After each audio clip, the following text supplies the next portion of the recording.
Hi friends, welcome back to my channel. అందరూ ఎలా ఉన్నారు? బాగున్నారా? మేము రాజమండ్రిలోని మహాకాళేశ్వర ఆలయానికి వెళ్ళాము.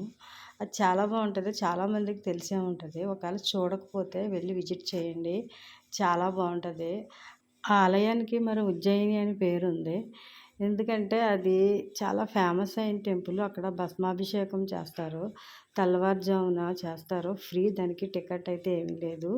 మేము వెళ్ళేటప్పటికి మధ్యాహ్నం అప్పటికే భక్తులు చాలామంది దర్శనానికి వెయిట్ చేస్తున్నారు. మేము వెళ్ళి ఒక హాఫ్ అన్ అవర్ అయింది. ఇంకా హాఫ్ అన్ అవర్ అయితే కానీ ఓపెన్ చేయనన్నారు. అయినప్పటికీ 10 మినిట్స్లో ఓపెన్ చేశారు. ఇక్కడ మనం చూస్తున్నాయన్నీ మన ఇండియాలో ఏవైతే ఫేమస్ టెంపుల్స్ ఉన్నాయో వాటిలో నమూనాలు ఉన్నాయి. అవి చాలా బాగున్నాయి. ఇక్కడ మనకు భస్మాభిషేకం, రుద్రాభిషేకం, ఇంకా దానికి ఆ గుడికి సంబంధించిన ఏ అభిషేకాలు అయితే ఉంటాయో అవన్నీ ఇక్కడ చార్ట్ కింద పెట్టారు. ఇవన్నీ చూడవలసినవి, చాలా బాగుంటాయి. ఆ టెంపుల్ అంతా ఒకసారి మనం తిరుగుతూ ఉంటేనే మంచి వైబ్స్ వస్తాయి. చాలా మనసు కూడా ప్రశాంతంగా ఉంటుంది. ఎవరైతే వెళ్ళలేని వారు ఎవరైనా ఉంటే వెళ్ళండి. అక్కడ ఉదయాన్నే భస్మాభిషేకానికి వెళ్తే మట్టుకి చాలా మంచిది.